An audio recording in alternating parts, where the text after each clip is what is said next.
D.B. Cooper is the name commonly used to refer to the hijacker who hijacked a Boeing 727 between Portland, Oregon, and Seattle, Washington on November 24, 1971, demanding a $200,000 ransom, equivalent to $1,450,000 in 2007, $2,022 today, then parachuted from the plane, his fate still unknown.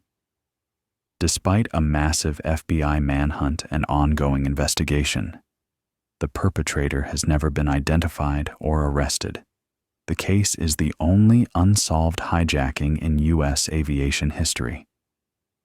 Although FBI investigators initially believed Cooper could not have survived the dangerous jump, they pursued the case, searching for clues, evidence, and witnesses more than 45 years after the crime.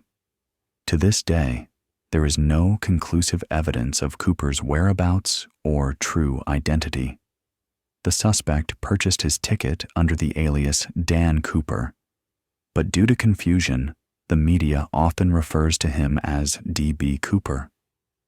Numerous theories of varying degrees of credibility have been put forward by experts, reporters, and enthusiasts.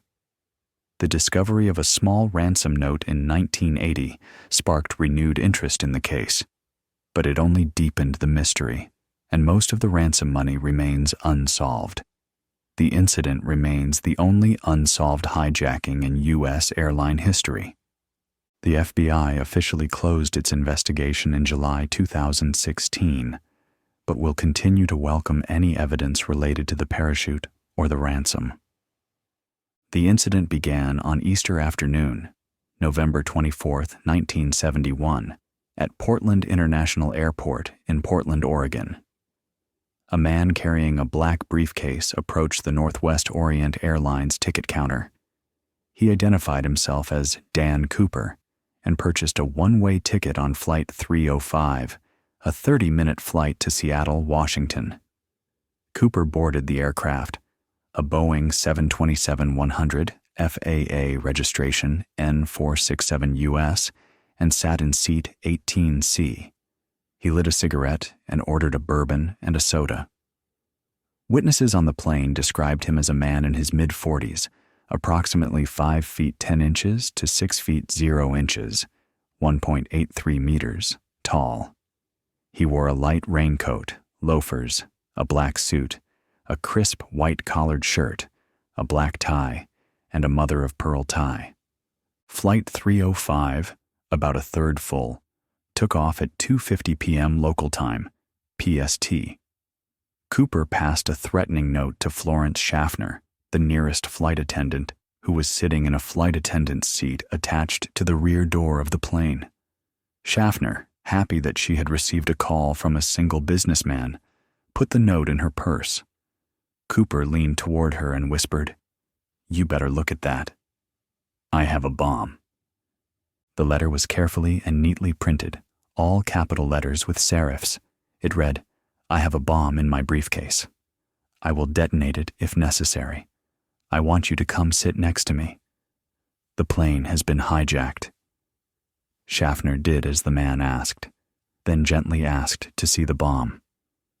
Cooper opened the briefcase long enough for her to catch a glimpse of 8 red cylinders, 4 on top of 4, attached to a wire coated with red insulation and a large cylindrical battery. After closing the briefcase, he outlined his demands: $200,000 in local currency, 4 parachutes, 2 main and 2 auxiliary, a fuel tanker waiting in Seattle to refuel the plane as soon as it landed. Schaffner relayed Cooper's demands to the cockpit. When she returned, he was wearing sunglasses.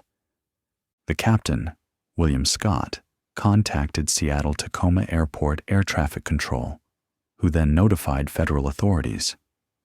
The remaining 36 passengers were told that their landing in Seattle would be delayed due to mechanical problems. Northwest Orient President Donald Nyrop prepared the ransom and ordered his staff to cooperate with the hijackers. The plane circled Puget Sound for about 2 hours, allowing Seattle police and the FBI to meet Cooper's demands for a parachute and ransom, and to have an ambulance ready in case of injuries. Schaffner